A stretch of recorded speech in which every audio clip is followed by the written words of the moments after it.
Hello buddies, let's go lawn. आज हम लोग इस वीडियो में पढ़ने जा रहे हैं क्लास 5 साइंस का chapter changes in our environment fully explained in Hindi. तो चलिए बिना देरी किए शुरू करते हैं। और अगर आप इस वीडियो को पहली बार देख रहे हैं तो हमारे चैनल गो लॉन को सब्सक्राइब करना बिल्कुल ना भूले और बेल आइकन भी जरूर दबाइएगा ताकि हमारी अगली वीडियो आप तक सबसे पहले पहुंचे।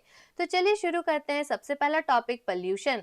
Addition of any unwanted and harmful substance to the environment that changes its quality is called pollution। तो जब भी कोई हार्मफुल या अनवांटेड चीज एनवायरनमेंट में मिल जाती है जिसके वजह से एनवायरनमेंट का जो क्वालिटी है या तो खराब हो जाता है या तो बदल जाता है, उसे पोल्यूशन कहते हैं। Let us learn about different types of pollution. Pollution का अलग अलग टाइप्स के बारे में अभी हम लोग पढ़ेंगे, जिसमें सबसे पहला है air pollution. Addition of harmful and undesirable substances to air as a result of the activities of human beings is called air pollution। तो इंसानों की कुछ एक्टिविटी के वजह से जब कोई हार्मफुल या अनडिजायरेबल चीज जो हमें नहीं चाहिए वो हवा में मिल जाती है, जिसके वजह से एयर का जो क्वालिटी है वो खराब होता है, उसे एयर पोल्यूशन कहते हैं। Sources of air pollution. Air pollution के सोर्सेज क्या क्या हैं? Some sources of air pollution are as follows. Number 1, smoke from vehicles and factories। गाड़ियों और जो फैक्ट्री से स्मोक निकलता है वो बहुत ही हार्मफुल होते हैं, जिसके वजह से एयर पोल्यूट होता है। Second, burning of garbage. जब भी हम लोग कचड़े को जलाते हैं तो उसमें से बहुत सारा हार्मफुल गैसेस निकलता है जो कि एयर में मिक्स हो जाता है और एयर को पोल्यूट करता है। नेक्स्ट है effects of air pollution. Air pollution may result in the following effects. Diseases such as lung cancer and asthma। तो एयर पोल्यूशन के वजह से अस्थमा और लंग कैंसर जैसी भयानक बीमारी भी हो सकती है। Greenhouse effect, global warming, इन दोनों के बारे में अभी हम लोग थोड़ी देर में आगे पढ़ने वाले हैं। सबसे पहला है greenhouse effect. Some of the gases like carbon dioxide, nitrous oxide, methane, CFC and water vapor do not allow the heat of the sun to escape back into space.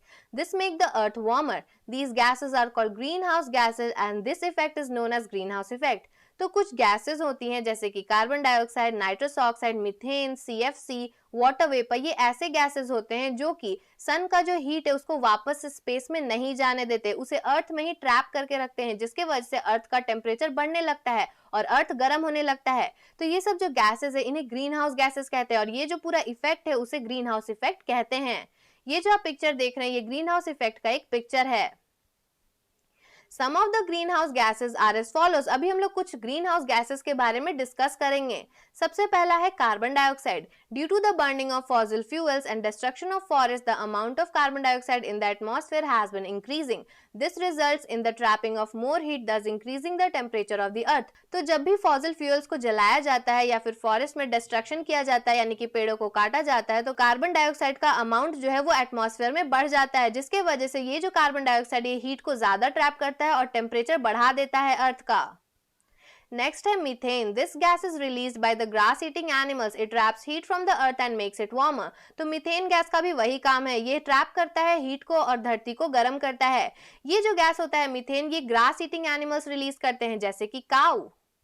Next है water vapour. 35 to 75% of the green house effect is caused by water vapour. तो 35 से 75% जो पूरा green house effect होता है वो water vapour की वजह से ही होता है।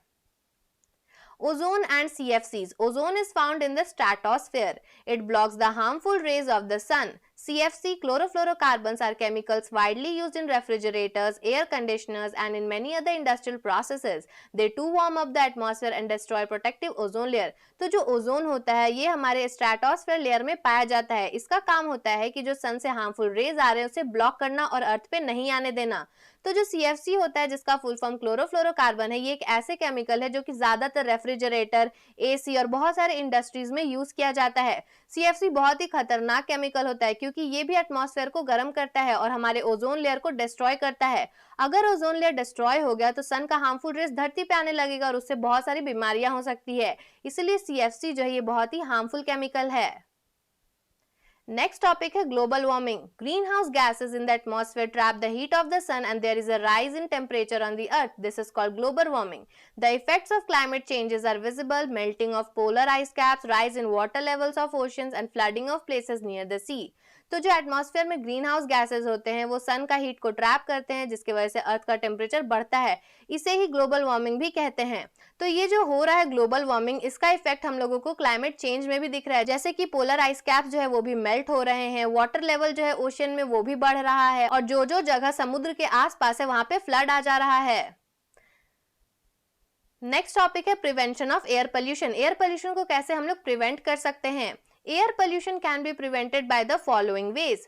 Number 1, fuels that produce less toxic gases should be used in vehicles. गाड़ियों में वैसे फ्यूल्स यूज करने चाहिए जो कि बहुत ही कम टॉक्सिक गैसेस को प्रोड्यूस करते हैं। दूसरा, the gaseous waste should be filtered by the factories before releasing it into the air. तो जो फैक्ट्री से स्मोक निकलता है, गैसियस वेस्ट निकलता है, उसको फिल्टर करने के बाद एयर में छोड़ना चाहिए। अगर उसे डायरेक्ट छोड़ देंगे तो क्या होगा, जितना भी स्मोक में हार्मफुल गैसेस है वो एयर में जाके मिल जाएगा, तो इसे भी अवॉइड करना चाहिए। Afforestation should be encourage. Afforestation मतलब ज्यादा से ज्यादा पेड़ लगाना। तो जितना हम लोग पेड़ लगाएंगे उससे क्या होगा कि कार्बन डाइऑक्साइड या फिर जितने भी हार्मफुल गैसेस है उसका भी अमाउंट कम होगा। नेक्स्ट पोल्यूशन का टाइप है water pollution. Addition of harmful and undesirable substances to water as a result of the activities of human beings is called water pollution. तो कुछ ह्यूमन बींग्स की एक्टिविटी के वजह से कुछ हानिकारक या फिर अनडिजायरेबल सब्सटेंस को जब पानी में मिलाया जाता है, जिसकी वजह से पानी का क्वालिटी गंदा हो जाता है, उसे ही वाटर पोल्यूशन कहते हैं। Next, sources of water pollution. Water pollution के सोर्सेज क्या क्या होते हैं? Some sources of water pollution are as follows. Number 1, industrial waste from factories. Factory से जो इंडस्ट्रियल वेस्ट निकलता है, जो कि पानी के फॉर्म में होता है, लिक्विड के फॉर्म में होता है, उससे वाटर गंदा होता है। Oil spills in the sea from ships और ऑयल वेल्स। अगर शिप्स और ऑयल वेल से ऑयल जो है वो पानी में अगर गिर जाए तो उससे भी वाटर पोल्यूट होता है। डोमेस्टिक वेस्ट, घर का अगर गंदगी अगर हम लोग डायरेक्ट उसे पानी में डाल दे तो उससे भी वाटर पोल्यूट होता है। जैसे कि आप इन सब पिक्चरों में देख सकते हैं कि कैसे वाटर गंदा होता है। Effects of water pollution. Water pollution के क्या क्या इफेक्ट होते हैं? तो वाटर पोल्यूशन में result in the following effects. Water becomes unsuitable for drinking. Water इतना पोल्यूट हो जाता है कि हम लोग उसे पी भी नहीं सकते। Plants and animals living in water bodies die. Water body अगर पोल्यूट हो गया तो उसमें जो एनिमल्स और प्लांट्स रह रहे हैं वो मर जाएंगे। Fish living in polluted water get poisoned which ultimately affect the health of human beings। तो फिश जो कि polluted water में रहती है वो भी पॉइजन हो जाती है, जिसके वजह से इंसान जो भी वो फिश को खाता है उसके हेल्थ पे भी असर पड़ता है। Prevention of water pollution. Water pollution को कैसे हम लोग प्रिवेंट कर सकते हैं? Water pollution can be prevented by the following ways. Number 1, waste from home should not be thrown into the water bodies. घर से जितना भी कचरा निकलता है उसे डायरेक्ट पानी में नहीं फेंकना चाहिए। Waste water from factories and home should be treated before draining into the water bodies. जो भी वेस्ट वाटर फैक्ट्री या घर से निकलता है उसे पहले ट्रीट करना चाहिए, सफाई करनी चाहिए, उसके बाद ही वाटर बॉडीज में डालने चाहिए। नेक्स्ट टाइप है land pollution. Addition of harmful and undesirable substances to land as a result of activities of human beings is called land pollution. तो कुछ ह्यूमन बींग्स की एक्टिविटी की वजह से जब हार्मफुल और अनडिजायरेबल चीजें लैंड में ऐड होती है, जिसकी वजह से लैंड जो है वो गंदा हो जाता है, उसे ही लैंड पोल्यूशन कहते हैं। Next, sources of land pollution. Land pollution के सोर्सेज क्या क्या होते हैं? Some sources of land pollution are as follows. Number 1, dumping of garbage everywhere. अगर हम लोग इधर उधर हर जगह कचरा फैलाएंगे तो उससे लैंड गंदा होगा। Excessive use of fertiliser and pesticide. अगर हम लोग ज्यादा से ज्यादा खाद या पेस्टिसाइड का यूज करेंगे, जिसे कीटनाशक भी बोलते हैं, तो उससे भी लैंड पोल्यूट होता है।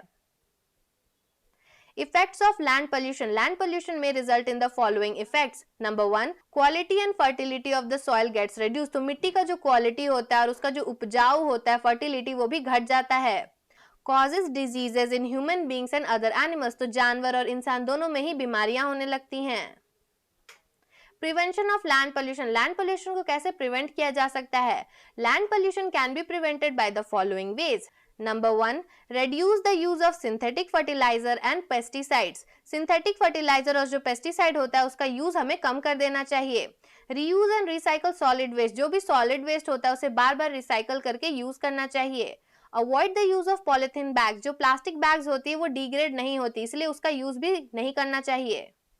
नेक्स्ट टाइप है noise pollution. The disturbing or excessive noise that disturbs our comfort level or balance is called noise pollution। तो जब भी बहुत ज़्यादा नॉइज होता है या फिर बहुत लाउड स्पीकर से जब बजाया जाता है, जिसके वजह से हमारा कंफर्ट लेवल या बैलेंस खराब होता है, डिस्टर्ब होता है, उसे ही नॉइज पोल्यूशन कहते हैं।